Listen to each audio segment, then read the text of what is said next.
to the Queen to tell her her subjects had no bread. Do you know what she said? Let them eat cake. He took the bomb. We're getting screwed, man. Every time we turn around, we're getting screwed.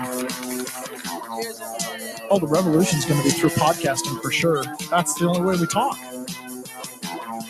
It's the little guys that take the brunt of everything. It's got to stop. Peasants, man. We're just peasants. Every one of us. You watch those old movies, you see the peasants in the background with the kings and queens walking around. We're those people. We're those people.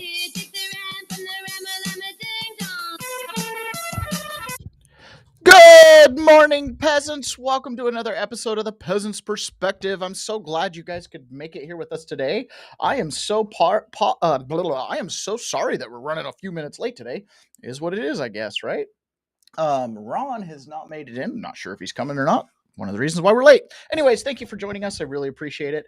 Ponyboy3255, and we're live in 3, 2, 1. Yes, sirree. We are live. Frazier says, yes, it is a holiday, but for who? You know, is today Columbus Day? Is that what today is? Is that what the alleged holiday of today is? Let me just check real quick. I got a funny story if it is a Columbus Day, which I think it is. Oh, it is Columbus Day. Okay, so funny story on Columbus Day. I bought a construction company years ago, spent, I don't know, close to $1 million doing it. And the first year that we were in operation, I didn't know how employment laws and rules and stuff like that went. So I just assumed that, we took holidays off, including Columbus Day. We were a construction company. Found out later, construction companies do not take Columbus Day off. Anyways, so I had all my guys take it off. And we were pretty desperate at the time, trying to start this new business and get it running. And anyways, we had guys going home on Columbus Day. And as the day went on, I'm like watching dump trucks driving around, which was the business I was in. And anyways, I was pretty upset that I had done that. It cost us about $20,000 to take the day off. So anyways, I don't take Columbus Day off. I don't care what the Italians say. I'm not doing it. This morning, my wife woke up at about 3 a.m., woke me up, and in the process of waking me up, she shared with me this. Apparently, yesterday, Donald Trump brokered peace, which we all knew and were aware of, but this is such a huge deal. It's just almost incomprehensible how big a deal it is. So Donald Trump was on Air Force One on the way out to Israel yesterday. And I think today he's heading to Egypt as well, which we'll talk about that briefly. But on his way out to Egypt, this is what he's got going on. So he was asked on the plane if the war was over and if he thought Hamas would maybe continue fighting. This is a little bit more comfortable. It's a little wet out there. Hello. Go ahead. So, President Trump, what's harder? Peace in the Middle East or ending a government shutdown?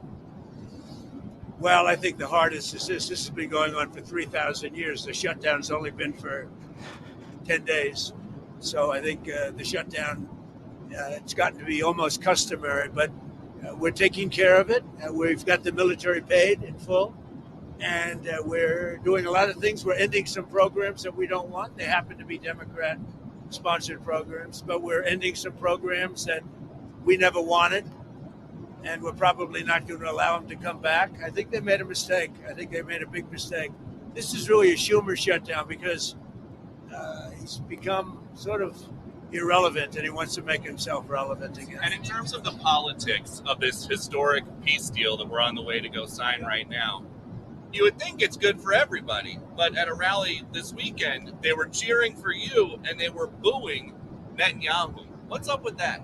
I don't know, but we're going to make everybody happy.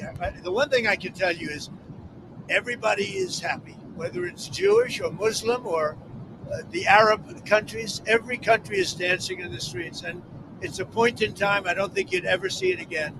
They've never seen it for 3,000 years.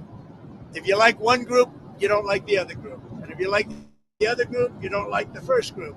And this is the first time they've ever seen where everybody is unified, because as you know, we're going to Egypt after Israel, and we're going to meet all of the leaders of the very powerful and big countries and very rich countries and others, and they're all into this deal. Everybody's into it. It's never happened before.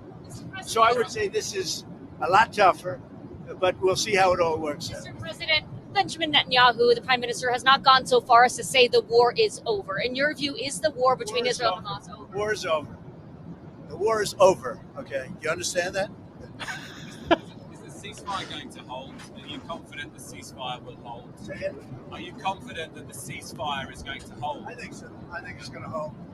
I think people are a lot of reasons why it's going to hold, but I think people are tired of it. It's been centuries, okay? Not just recent. It's been centuries. I think people are tired of it. Yeah, the ceasefire is going to hold, and it holds. Mr. President, what will Gaza look like a year from now? All right. So Trump's like, ceasefire is going to hold. I like the sound of that. I really do. There's been, I mean, truly, in a very real sense, there's been almost a continuum of this type of fighting over the sand in the Middle East, as Trump says, for 3,000 years. It's been a long time. Ponyboy says, I love that he looked her in the eyes and said, it's over. I know exactly, right? I kind of... Trump is speaking into existence his will. One of the things Scott Adams, the Dilbert cartoonist, points out is, Trump's this big magician, right? And he took what was a no, right? They had this peace deal last week. And when Hamas replied, it was like, yeah, it looks great, but...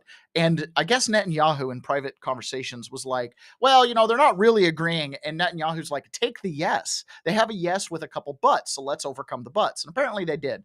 And this weekend, Jared Kushner and Steve Wickoff were able to get this whole thing done. It really, really is incredible. This is Donald Trump talking about it. This last night, so literally this morning, like at 3 a.m., my wife and I listened to this speech. This was in the Knesset, which is the Israeli parliament, and he was there. And I'm going to play a couple clips from this. It's pretty monumental speech. This is another one of those speeches that if this peace holds, 500 years from now, people will look back at this speech and see it as a monumental moment in world history. And let me also convey my tremendous appreciation for all of the nations of the Arab and Muslim world that came together to press Hamas to set the hostages free and to send them home. We had a lot of help. We had a lot of help from a lot of people that you wouldn't suspect. And I want to thank them very much for that. It's an incredible triumph for Israel and the world to have all of these nations working together as partners in peace. And it's pretty unusual for you to see that, but it happened in this case. This was a very unusual point in time, a brilliant point in time. Generations from now, this will be remembered as the moment that everything began to change and change very much for the better. Like the USA right now, it will be the golden age of Israel and the golden age of the Middle East. It's going to work together. And let me also convey my... What a great message. What a great message. And he gets it. He understands the gravity of the moment here. He also went on to say this. He talked about the sanctity of the holy space as a spot where God has walked. It's real. I mean, again, this speech was unbelievable. Yeah, it was an unbelievable speech.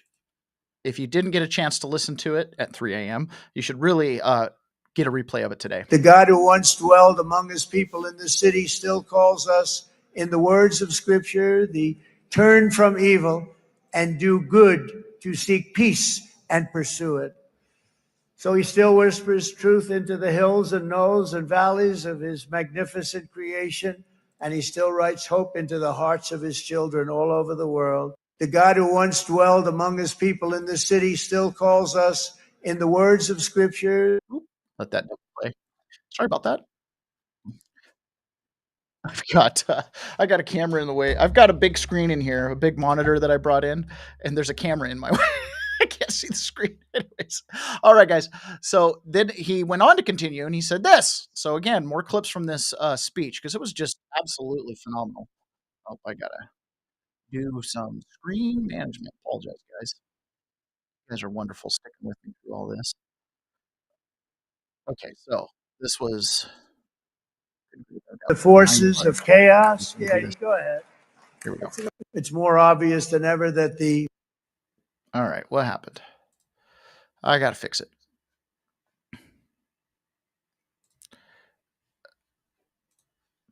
Awesome. Very awesome. Okay, here we go. It's more obvious than ever that the productive and responsible nations of this region should not be enemies or adversaries. You should be partners and eventually even friends, and that's what's going to happen. I know it. Together you can stand against the forces of chaos. Yeah, you go ahead. That's an important point.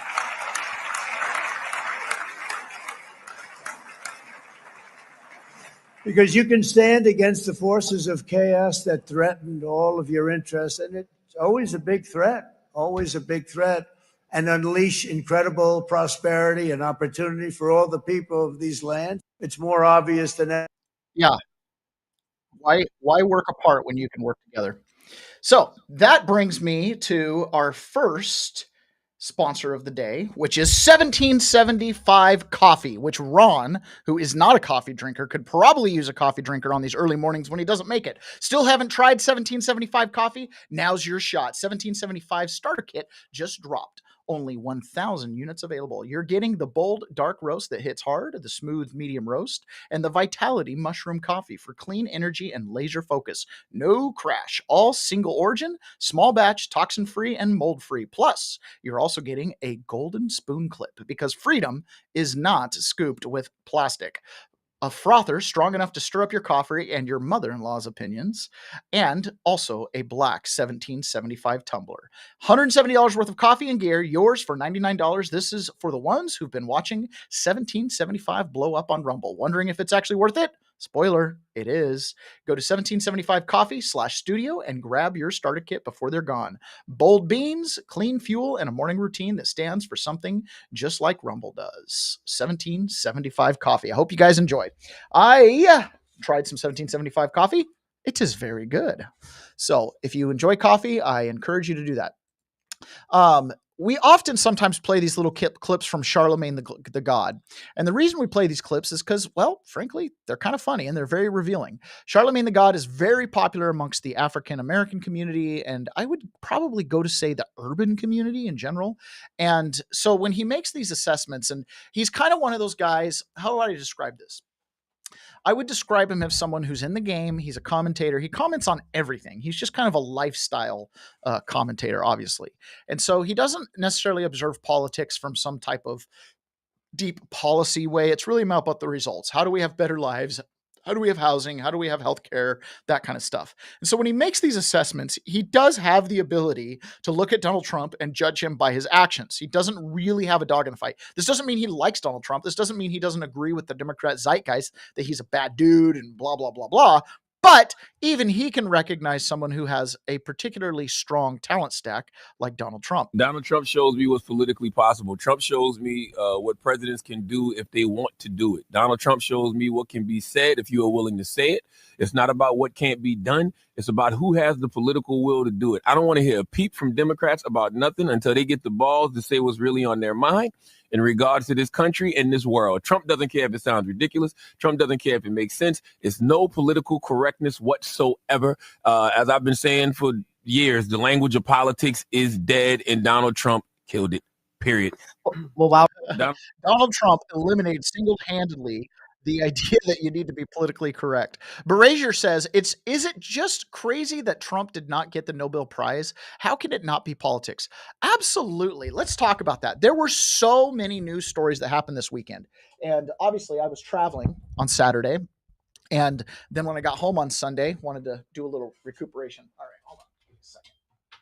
I got to make this camera hit the deck or it's going to get knocked over. So I had a lot of traveling this weekend, a lot of driving, a lot of listening to podcasts and stuff like that. So much stuff has gone on the last couple months, and specifically, has there been a week in the last 2 to 3 months that hasn't been a pretty wild news week? Honestly and truly, weeks have been like quarters in the news cycle. The number of headlines and the importance of the headlines have been so significant. This Nobel Prize thing is the most ridiculous thing. Here's the excuse that they're using. This Israel-Hamas ceasefire and peace deal happened way too late. We actually picked the winner in January and everything's been prepped since then. Okay, well, there's quite a few things that have happened in time for you to have given Donald Trump the Nobel Peace Prize. Putin has spoken out. The leader of Belarus has spoken out. A handful of other world leaders have spoken out.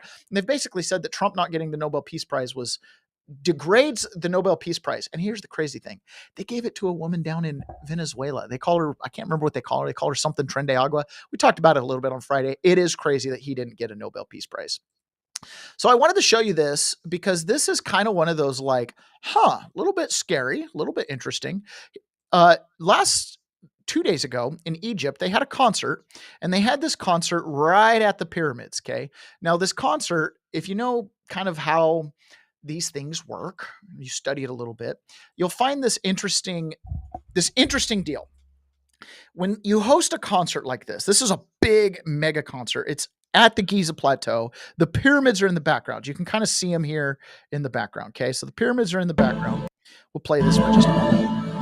And I'll turn down the music because the music's really irrelevant to this. So if you look here, the music in the background, you've got this person in the middle, which if you zoom in on this person, which there's another image somewhere where you zoom in, it's a very demonic looking person with horns, very demonic, standing between two towers with the pyramids in the background. And look at what they do to the main pyramid right here in the background. Okay. So they've got like this light show going on. And what they'll do is watch this. They're going to light up the top of the pyramid like it's the dollar bill. Okay, like it's got that all-seeing eye effect. There it is right there. All-seeing eye with the whole thing going out. Now, and then it's got these wires or something like that coming from the twin towers, these two towers here. Now think of that as 9/11, control grid, Patriot Act stuff being implemented, all-seeing eye, demonic force right in the middle. And then this light show goes on to where this grid goes out over the audience, almost like it's covering the audience in a cage, okay? This could just be a really cool rock concert. Totally possible. High probability this is just a bunch of kooky artists and their desire to play music this way and have that type of a party. Or this could be like a deep state thing where they're revealing the method and they're basically celebrating their control grid that they've been implementing. I have no idea. Who knows? Who freaking knows, right? All I know is we live in a world where people look at things and they say, what I'm seeing with my eyes is not true. One of those things is Antifa. Okay, so let's take a quick little journey down history lane and understand the origins of Antifa. Now, this comes from Jessica Watkins. She is a fellow January 6er, and she says an interesting story. She's actually a transgender woman. Yes, she's a former military veteran, served overseas in war, came home at some point, went through the transition. She actually was in the DC Gulag with a lot of my brothers as a transgender woman. Very interesting person. She was one of the Proud Boys, and she's one of the individuals that has yet to be pardoned by Donald Trump, was only commuted. To my knowledge, no violence or anything like that. But anyways, she posted this little video, which is kind of a history of Antifa. This is worth knowing. This is now, in my opinion, where things are starting to shift. Over the weekend, Donald Trump made a couple posts about Antifa being in the crowd. Other people revealed more footage that they have of Antifa being in the crowd. It looks to me like we're going to try to gear the going after Antifa and having them declared as a terror organization is going to kind of wrap up the whole January 6th thing, which I think is appropriate. And so we are going to get to watch that unfold. So it's important for us and our audience to understand exactly who Antifa is. Revolutionaries saw violence as the only way to stop fascism, which he said only emboldened fascist gangs.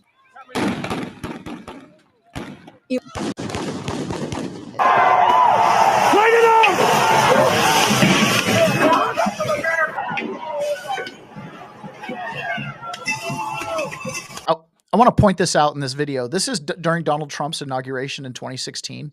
There was a huge amount of violence, massive amount of riotings during the inauguration. I think 119 people were arrested. There was $2 billion with a B, not 2 million. There was $2 million worth of damage done at the U.S. Capitol. There was $2 billion worth of damage done by Black Lives Matter and Antifa the day Donald Trump was sworn in 2016. It wasn't Black Lives Matter yet. It was all Antifa. About 100 plus people were arrested. They sat in a deferred prosecution circling pattern for 4 years. Days after Joe Biden was sworn in, every single one of their cases were dropped, dismissed. I sent the filing to my attorney at the time, my defense attorney, and I was like, I expect this outcome from January 6th. Boy, was I wrong. Okay, keep watching this.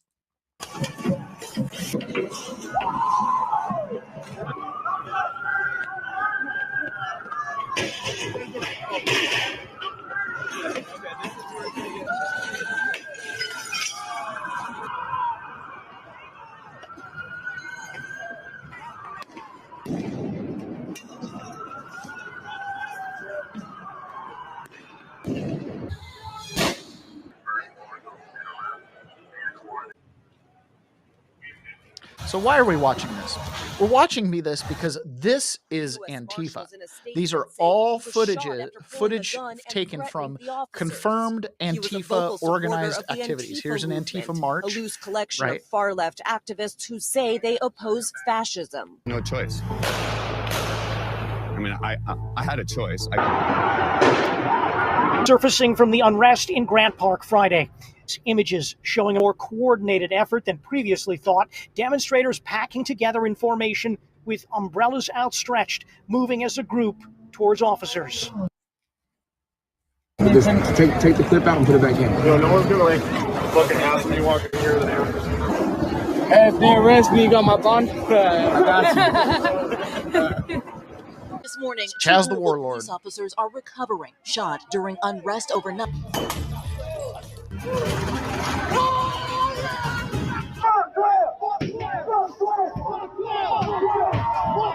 Contracting companies, you hear gunshots all the time.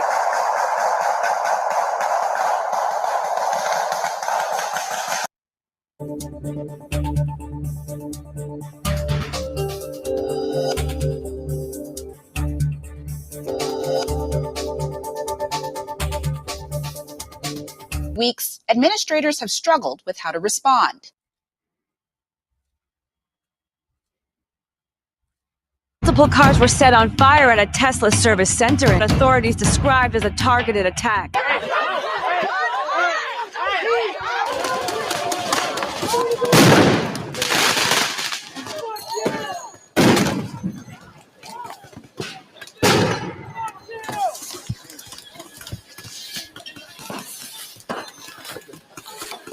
Antifa attacks our police stations.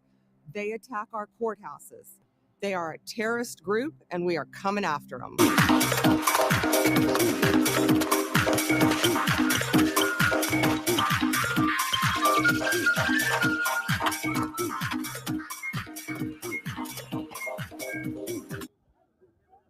See what they do there? After they're declared a terrorist organization, they dress up in costumes and they're like, we're not a terror organization. Power just shut out. Am I still streaming? He's running. Apparently I am. Let him go. Oh my gosh. Okay. Stop sharing. Am I still going to be live? Someone's going to have to chat and tell me that I'm still here because my power went out all of a sudden. Computer stayed on because the batteries are running. Okay. We'll just hang out here for a minute, see how it goes. I got no camera. We'll get it. We'll get it one way or another. Oh my goodness.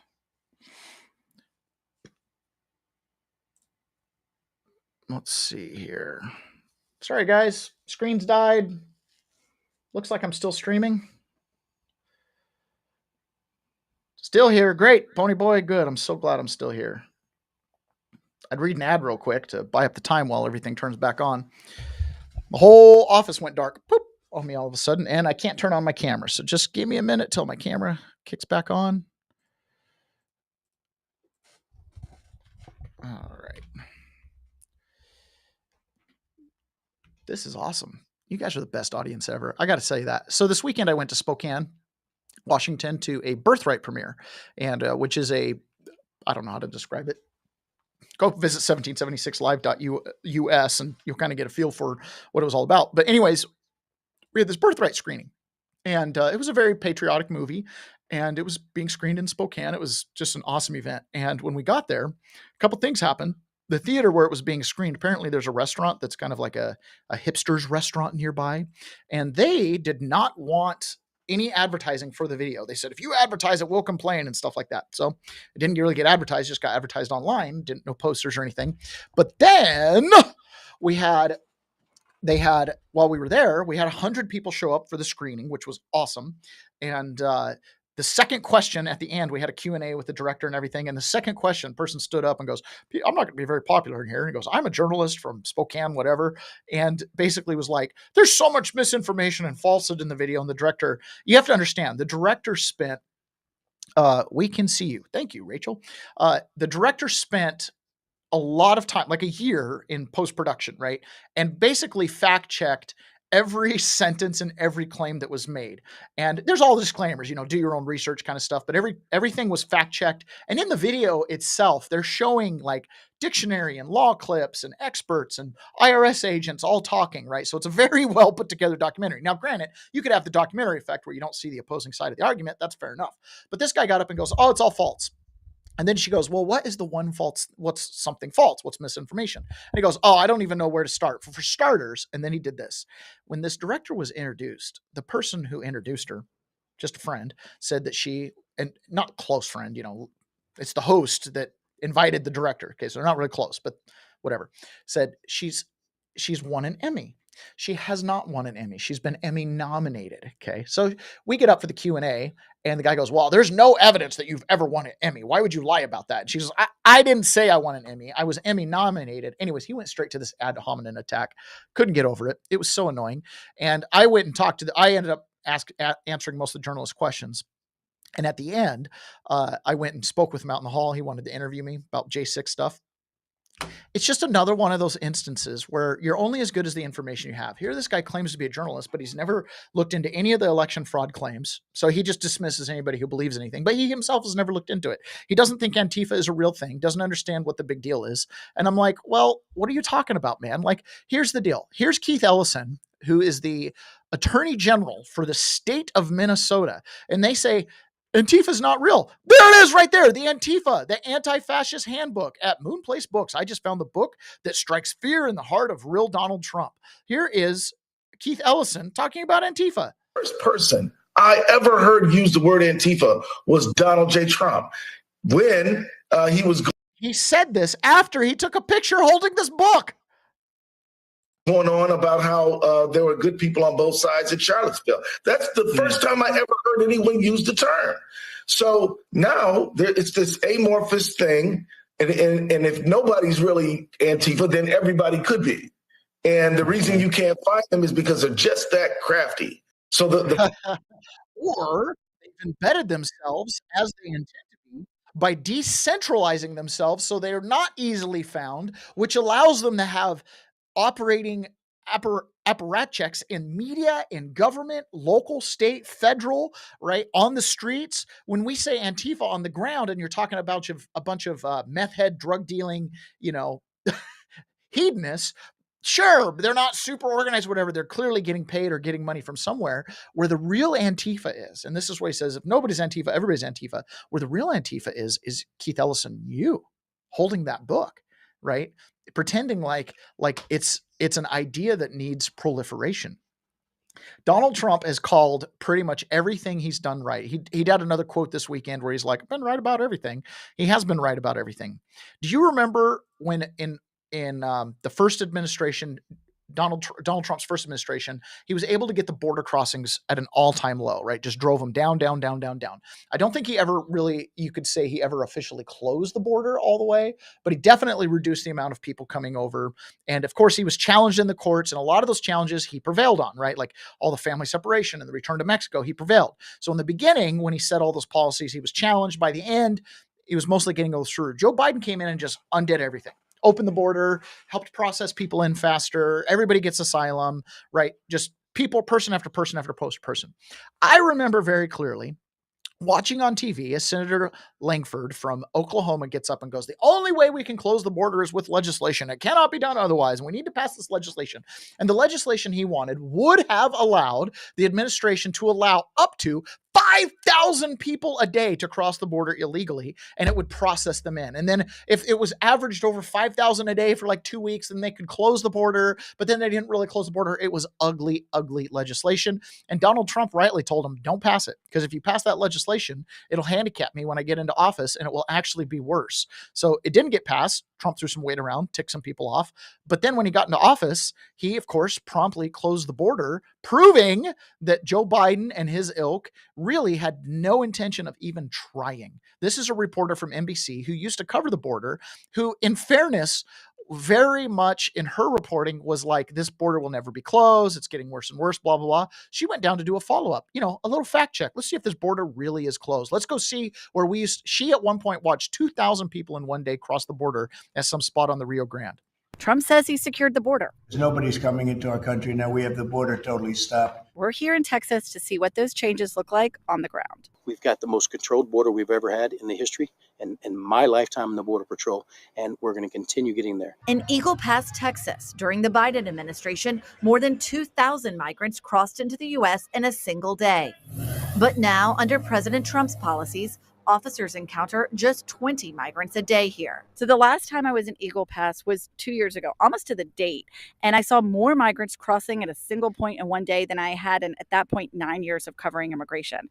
They were cutting through this barbed wire here and coming across the Rio Grande, sometimes with parents holding their children on their backs as they crossed the water. We saw a lot of rescues. We saw people bleeding as they came under this barbed wire right here. And then we saw hundreds gather under a bridge. They were taken in, processed, and then released either to ICE or elsewhere to pursue their asylum claims. Now it's a total change. People aren't taking that risk to come across because the end of catch and release is a deterrent in itself. And then with the level of prosecutions we're doing for smugglers and for those entering the country illegally, you add that added deterrence. We've been out here half the day now, haven't seen a soul. We patrolled the river, haven't seen anyone there either. What we're seeing and what we're hearing from the Border Patrol chief and the agents on the ground here is that anyone who crosses now is arrested, prosecuted, and turned back over into Mexico. You simply cannot cross through here anymore and claim asylum, no matter what your claim is. You can't cross through anymore, no matter what your claim is. That alone was enough of a deterrent. Look at that, though. Totally locked down the border. Even she was a little surprised. Pray the Rosary Daily says, great movie. She's referring to Birthright, the film. Please, if you have a chance, we'll keep an eye out for that. If it comes out it's got more screenings scheduled. I don't know where to go check it. I'll have to get you that information. Pony Boy, he says, that's my hometown, referring to Eagle Pass. That's where the EP in my name comes from, because he's Pony Boy AP 3255. That's cool. Pony Boy, Eagle Pass. When I go home, I go to see the river to see the connexes blocking off the river to prevent crossing. The connexes blocking off the river to prevent river crossing. It was a big buzz when Elon went there. Oh, I bet it was. I bet it was it's always nice when the gentry come to visit the peasant folk and see how we really live. That's always nice. So I think it's absolutely wonderful that the border has been closed down. I mean, I'm very sensitive to it. I've got my own story with working with illegal immigrants. Turned out really misunderstood exactly who these people were. And they compete for jobs for the tradesmen and good quality jobs that American youth really need. So I appreciate Donald Trump's locked it down. There's a lot of things that Donald Trump is doing that are probably going to cause some pain while we readjust. Donald Trump is going through things so rapidly. Pain might be only felt if you're directly connected to something like soybean farmers are feeling some pinch right now, right? Certain different segments, but overall, it's kind of like you've got to get through it to get to it. You've got to get through the crash to get through the rebuild. If we're going to have a golden age, we're going to have to shed some dross, right? It's just really, really simple. And so one of the things that's also happening with all of this, readjusting of the government, getting it into like a laser-like focus. Remember, the United States of America is a for-profit corporation. Do not be misunderstood about that. And that's what Donald Trump's doing. He's running it like a chief executive. He's trying to bring business home and increase the profitability of the home corporation. Okay. And right now, that corporation is on budget lockdown. It is shut down. And so Donald Trump, an unbelievable statesman that he is using what is being what was intended to be weaponized against him and the Republicans. He is using it in order to create leverage to continue rearranging the deck chairs on the Titanic, rearranging the deck chairs on the Titanic, where he's rearranging the deck chairs, right? Where he's resetting the table. And one of the things they're doing is they're doing a lot of firings. If the Democrats are going to keep the government shut down, they're going to take advantage of it, and they're going to fire people. Are going to be painful. This is not a situation that we relish. This is not something that we're looking forward to, but the Democrats have dealt us a pretty difficult set of cards. We're trying to do the best that we can with the shutdown situation that Chuck Schumer has left us. The longer it goes on, Maria, the more Chuck significant. Schumer has taken so much heat on this thing because the far left wing of his party, he's facing a potential primary challenge from AOC. And so he wants to align with that far wing of the party that will not work with Donald Trump. It's just anti-Donald Trump everything. And so he's kind of like holding in the shutdown, but it's also really bad for him. Democrats are being fired. Democratic programs are being cut. It's no bueno for him. And so Senator Kennedy from Louisiana suggested on 2 different talk shows this weekend that likely what Schumer will do is he'll get 6 or 8 of his Democrat buddies to vote to end the shutdown, and Schumer won't vote for it, but that'll kind of get him out of hot water.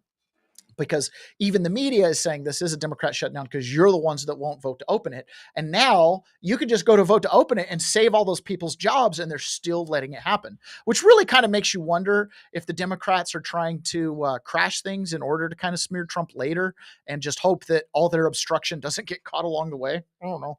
Seems kind of interesting. Before we do that, while I still have a quick moment, I wanted to, oh, nope, we're not going to do it yet. Let's try it again. Before we do that, I wanted to do a quick ad read because this weekend I went and did my normal go to the Buffalo Wild Wings for my Sunday lunch, and football was on. So, hey, football fanatics, are you ready for some primetime NFL action? Tune in to Westwood One for all the gridiron glory you crave, from jaw-dropping touchdowns to game-changing plays. Don't miss a moment of the excitement. Catch every snap, every tackle, and every victory on Westwood One. You can listen to the NFL on the NFL app, on the Westwood One Sports app, on WestwoodOneSports.com, via Westwood One station streams, or by asking Alexa to open Westwood One Sports. If it's the NFL, it's on Westwood One. It's so fun to go in and watch sports at a sports bar because you just get to see all the games and see a couple great plays and enjoy some good wings. Took my wife out. It was so much fun. Okay, so the other thing that's going on is not only is the shutdown continuing and it's starting to cause a lot of pain. Think about this. You've got a shutdown, and the Democrats want to weaponize the shutdown against Donald Trump. During the shutdown, he brokers world peace in the Middle East, being celebrated. People are running around. Even pro-Hamas people are like, I got to give credit to Donald Trump, right? So they're not really able to like drag Trump into the ditches over a couple thousand jobs in DC when he's creating the ending of bloodshed all around the world, bringing hostages home. Man, Donald Trump has painted the Democrats into this corner where they really have nothing to do but scream. Right? Nothing to do but allegations and just kind of drum stuff up. So George Stephanopoulos on this weekend wants to do this. He could be asking about peace. He could be asking about, budget shutdown stuff. He could be asking about literally hundreds of other topics. But instead, he comes at JD Vance, and all he really wants to know is about this Tom Holman story, right? This Tom Holman story that he picked up $50,000 in a bag. We have a video. Okay, we don't have a video. We have an audio. What good is an audio? I don't know, right? So he's wanting JD Vance to somehow throw Tom Holman under the bus or something like that, and kind of gets a little heated. And actually, ABC even cuts JD Vance off at the end. I don't know what tape you're referring to, George. I saw media reports that Tom Holman accepted a bribe. There's no evidence of that. And here's, George, why fewer and fewer people watch your program and why you're losing credibility. Because you're talking for now 5 minutes with the Vice President of the United States about this story regarding Tom Holman, a story that I've read about, but I don't even know the video that you're talking about. Meanwhile, low-income women can't get food because the Democrats and Chuck Schumer have shut down the government. Right now, we're trying to figure out how to pay our troops because Chuck Schumer has shut down the government. You are focused on a bogus story. You're insinuating criminal wrongdoing against a guy who has done nothing wrong instead of focusing on the fact that our country is struggling because our government's shut down. Let's talk about the real issues, George. I think the American people would benefit much more from that than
I'm back. Maybe.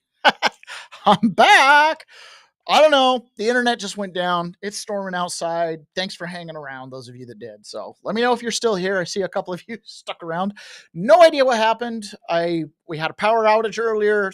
Stayed on because of the batteries. Apparently the internet didn't go out or only glitched. But now the internet went out all the way. So what a party. What a freaking party over here. Thanks for sticking around. Really, truly, those of you did. Okay. Sorry about that. So JD Vance got cut off by George Stephanopoulos over this Ton Holman thing. Again, they're looking for something. They're just looking for something. Can't go up against Trump with peace in the Middle East. Can't go against Trump about not closing the border. Can't really go too hard about Trump against Antifa because legitimately they've been burning down the country for a decade now.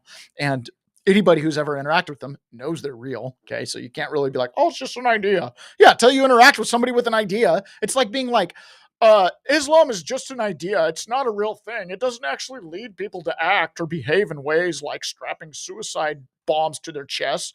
It's just an idea. Yeah, same concept, bro. It's ideas that run the world. Like, the idea of democracy or a Republican form of government. Ideas are everything. So yes, Antifa is real. If nothing, it's a real idea that is precarious, dangerous. So this is. And then the other thing that Democrats are trying to attack Donald Trump on is the lawfare. Now, as you guys all know, Donald Trump was lawfared nearly to death. I mean, quite literally, they wanted to put him into jail for 700 years, 34 felony charges. They had to change the state constitution in New York to make it happen. They got him on state charges in Georgia and New York. They got him on federal charges in Florida and DC. Total mess, right? It's trying to put this guy away forever. Well, now, shoes on the other foot, Donald Trump's back in power, and what's he trying to do? I don't know, get a little justice and accountability. And the media is crying foul saying, lawfare, lawfare, lawfare. This was Jim Jordan. And this is a longer bit, but it's worth listening to because Jim Jordan is laying out the Republican narrative that justifies what it is that Donald Trump's doing vis-a-vis holding government officials accountable. Named 3 people in that Truth Social post to Attorney General Pam Bondi that he wanted prosecuted. 2 of them have now been indicted. Mm-hmm. You're not only the Judiciary Chair, you also lead a subcommittee on weaponization of federal government. So will you be looking into this?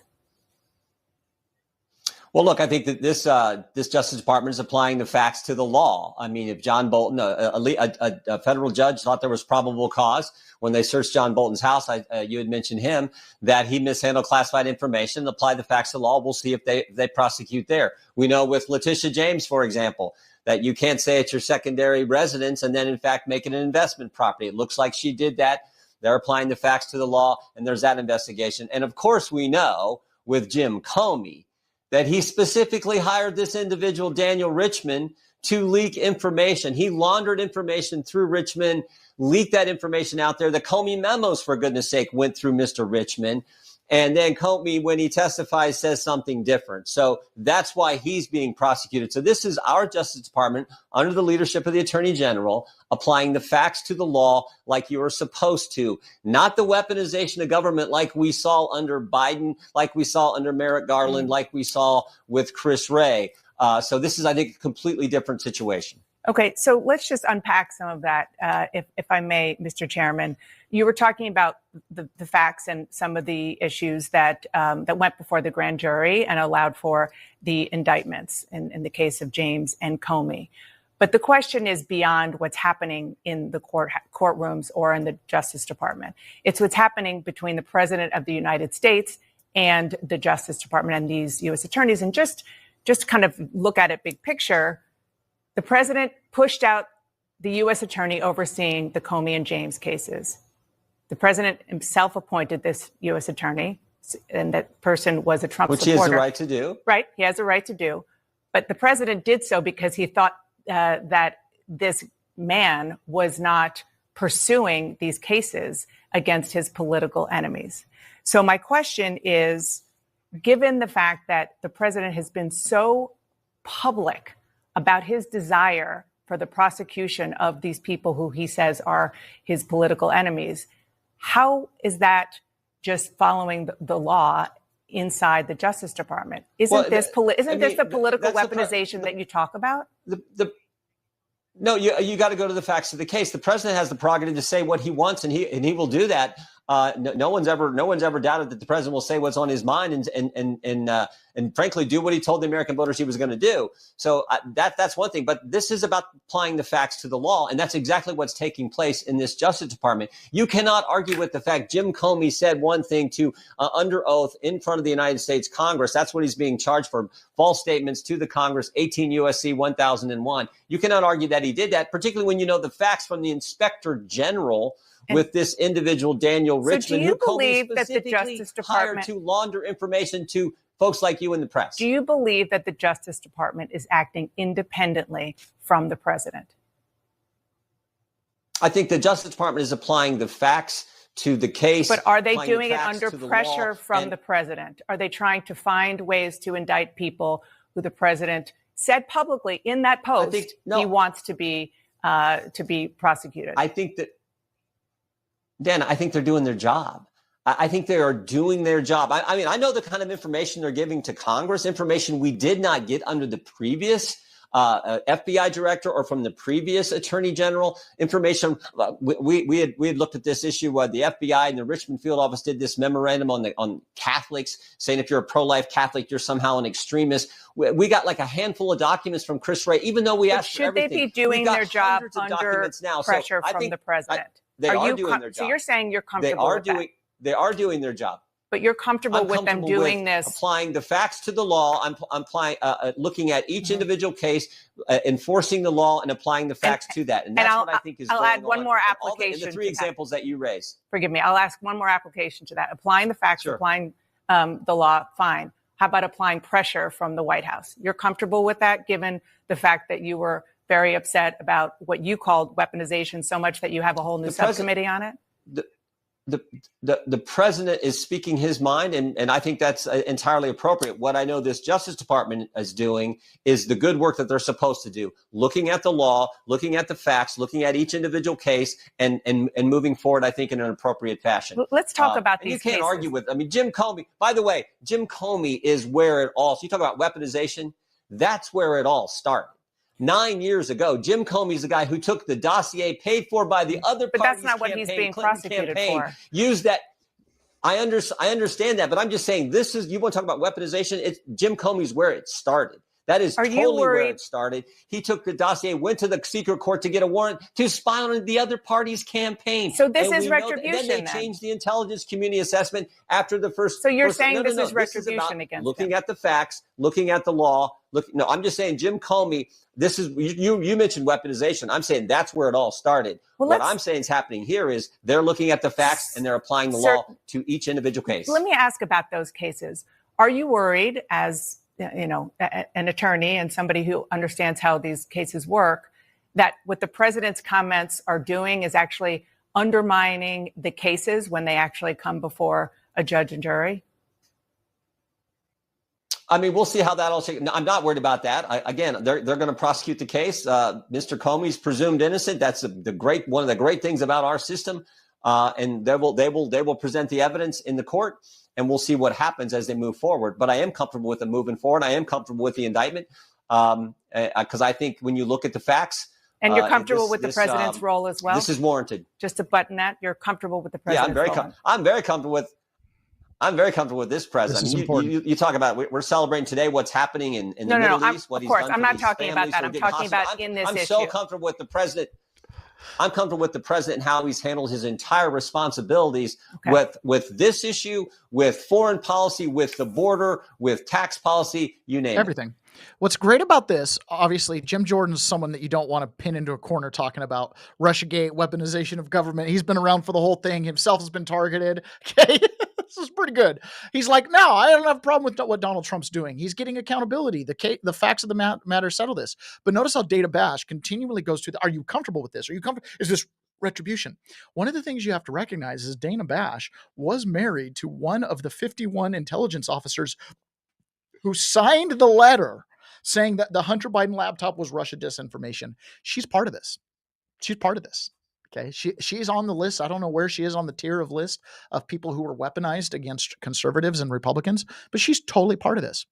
Now, Lindsey Graham was on the news and he had something really strong to say. Do you think that crosses a line between the Justice Department being independent from the executive branch?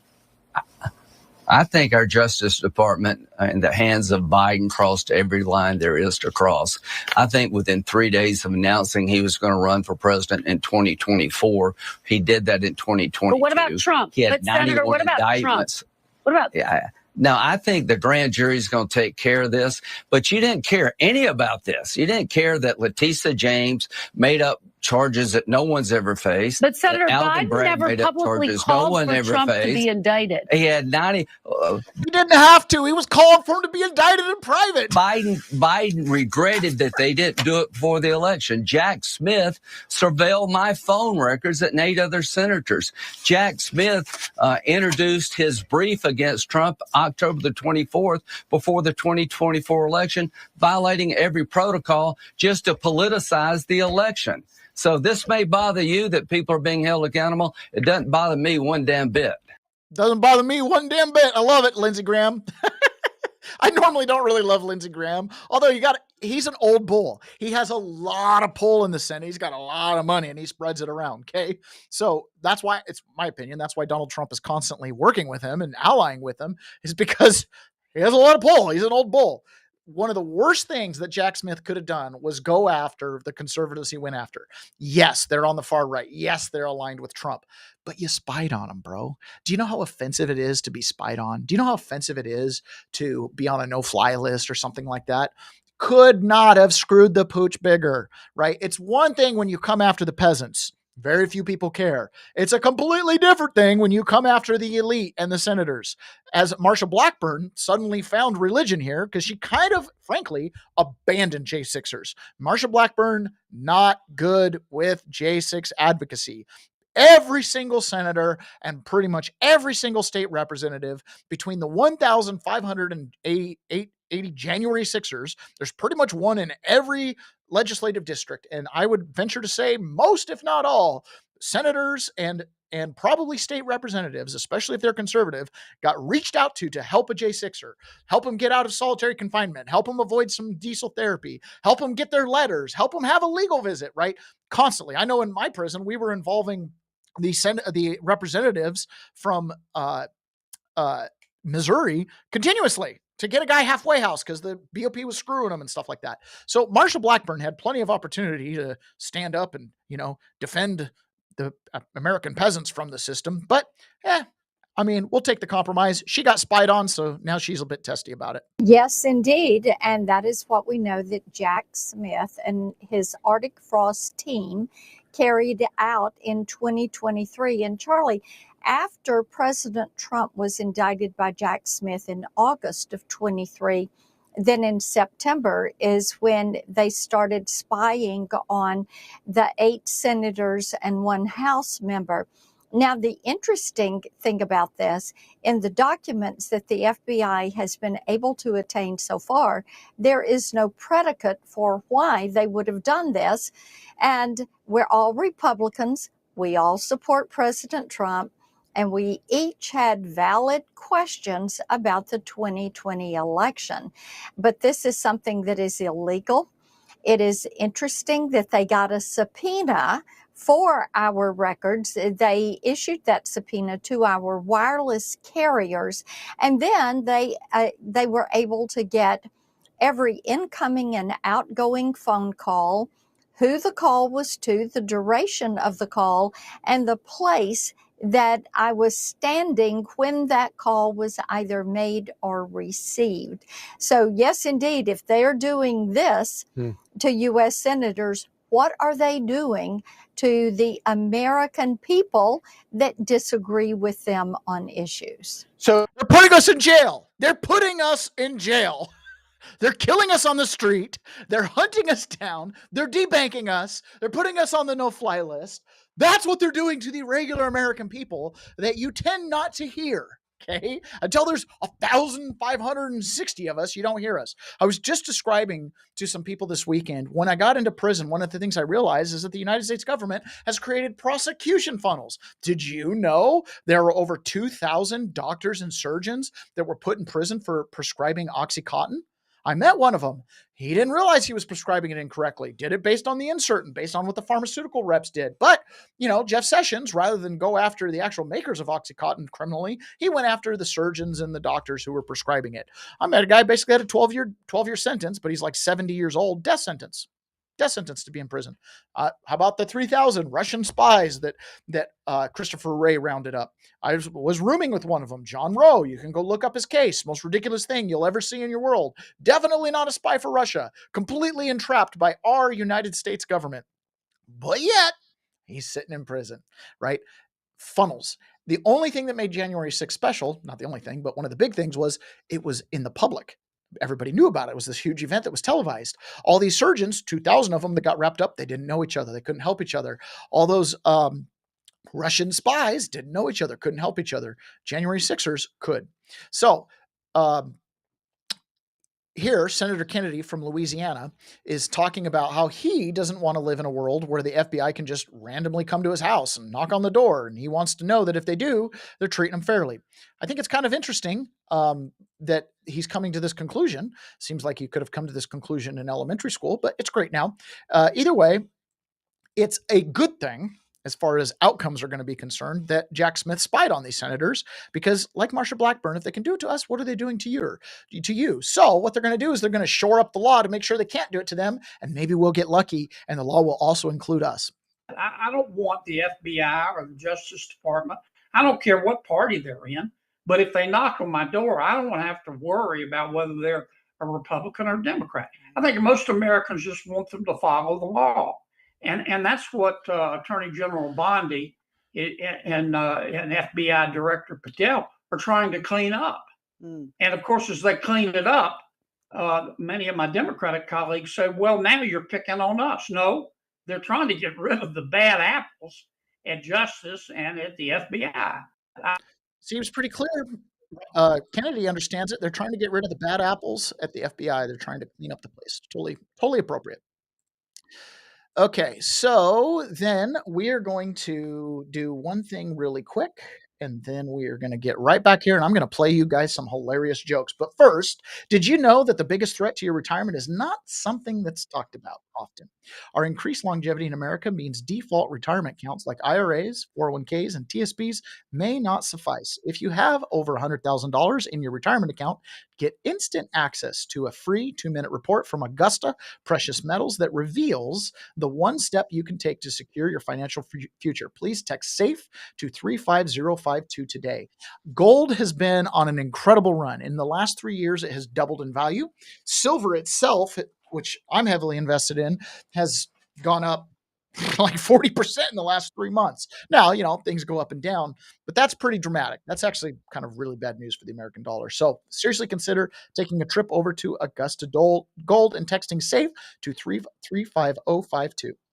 Okay, so now, Pony Boy, this is for you. This next part is just for you. These are some funny jokes. Oops. Do I still have this thing going here? These are some funny jokes that are a little bit racial. They're kind of funny. Okay.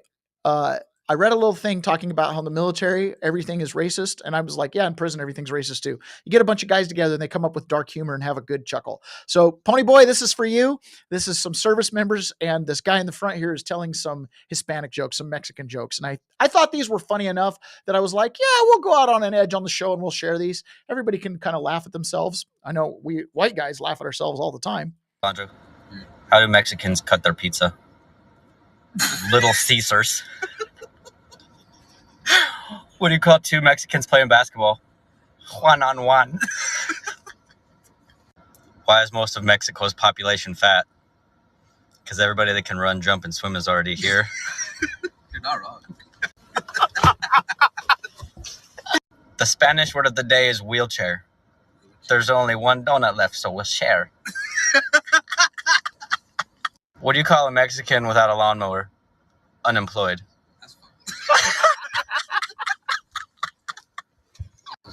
How do Mexicans feel about Trump's wall? They'll get over it. Or under it. Teacher asked me to turn in my essay, but I ain't no snitch.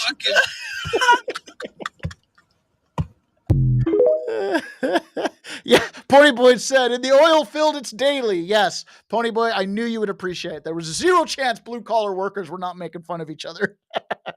Anyways, just a little levity. I thought it was really funny.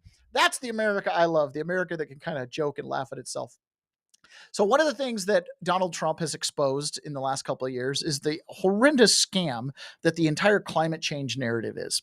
And anybody who's followed this, climate warming, climate cooling, and then you end up with climate change. So no matter what, you can charge people money and create a huge scandal out of it. So last week, it was week before last, when Donald Trump went and spoke at the UN, he addressed this climate change situation, and it was pretty dramatic. It's not politically correct. I'll be very badly criticized for saying it, but I'm here to tell the truth. I don't care. It doesn't matter to me. In 1982, the executive director of the United Nations Environmental Program predicted that by the year 2000, climate change would cause a global catastrophe. He said that it will be irreversible, as any nuclear holocaust would be. This is what they said at the United Nations. What happened? Here we are. Another UN official stated in 1989 that within a decade, entire nations could be wiped off the map by global warming. Not happening. It used to be global cooling. If you look back years ago in the 1920s and the 1930s, they said, global cooling will kill the world. We have to do something. Then they said global warming will kill the world, but then it started getting cooler, so now they could just call it climate change, because that way they can't miss. It's climate change, because if it goes higher or lower, whatever the hell happens, there's climate change. It's the greatest con job ever perpetrated on the world, in my opinion. Climate change, no matter what happens, you're involved in that. No more global warming, no more global cooling. All of these predictions made by the United Nations and many others, often for bad reasons, were wrong. They were made by stupid people that have cost their countries fortunes and given those same countries no chance for success. If you don't get away from this green scam, your country is going to fail. And I'm really good at predicting things, They actually said during the campaign they had a hat, the best-selling hat. Trump was right about everything. And I don't say that in a braggadocious way, but it's true. I've been right about everything. And I'm telling you that if you don't get away from the green energy scam, your country is going to fail. Fact check. It wasn't the most popular hat. The Trump 2028 was. Trump is being a liar again. Just kidding. Of course he's not a liar. Yes, Trump has been right about a lot of stuff, and it sure feels like most things, really, when you get down to it. This right here is coming out of Nebraska. This is a cattle farm in Nebraska, and apparently this gentleman here, I'm not sure exactly what his role is, but he's got some insider information. There's a new study that University of Nebraska is about to release about cows and global warming. It's kind of funny here. I found this to be one of those, whoever pays for the study gets what they want, don't they? So you'll be reading it, so it's not coming from my mouth. I'm not making it up. But the University of Nebraska just got done with their one of their studies that the way to save the world on carbon is raise more cows. Okay. And that's because cows are carbon negative. Okay. They produce more oxygen than they put off methane and carbon. It means to eat more cheeseburgers or steaks, right? To save the world. To save the world, right. There you go. Thank you. So you'll be reading it, so it's not coming. So this study is about to come out. I guess we'll wait to see when it officially comes out. But basically, the gist of what I understand this to be is essentially cows crap make grass, grass makes oxygen, right? They basically are oxygen positive in what they do. I believe it. I tend to believe that the world is in balance, right? Even if you're an animal that creates a lot of farts, there's something that's breathing those farts and needs it. You know what I mean? Like there's a balance to everything. But it'll be interesting to see what that does. Anytime I see studies like that, I start thinking about the tobacco industry. And it's like, for years, the tobacco industry told us the cigarettes were just fine. Look at all these scientists who we paid to tell you so. That's kind of how I feel about this. Look at all these farmers that paid to tell you cows are just fine. I believe cows are fine. My bias is that this new study from University of Nebraska is probably more accurate than the one coming out of Oxford or whatever that only measured flatulence as a factor. But either way, we'll see. Ponyboy says, in the oil field it's daily. They'll get over. Well, how are they going to get around the wall? They'll get over it. Ponyboy, the memes we share back and forth are not HR approved. Yes. Blue collar trades, military, all that kind of stuff have a dark sense of humor and definitely allow racial jokes in there. And I think I really do believe America's coming back around in the big picture. Okay. So the other thing we want to address, and this is becoming more and more of an issue, is Trump ordered the redoing of the census mid-census cycle. And the reason for doing that, and this is important for people to understand, because some people are like, why are you doing it? Why are you going through the effort? Because the last census was completely fraudulent. Guys, almost everything we rely on, from data to statistics to these so-called studies, almost all of them are flawed, and some of them fatally, including our last census. You may have seen President Donald Trump talking about the census, but what you might not know is that we recently wrote a paper about how the census has been weaponized against the American people. My name is Wade Miller. I'm a senior advisor at the Center for Renewing America. There's a little known and very secretive algorithm that's run by far-left bureaucrats at the Census Bureau, and they have been using this algorithm to move population data around in the states that, in a way that even Harvard has deemed this to be unconstitutional. We want to dig into this further. We want congressional action. We're hoping for administration to take additional steps to correct this problem, because we actually don't know how bad it could be. It could be way worse than we think it is. We know it's bad, but it could be way worse.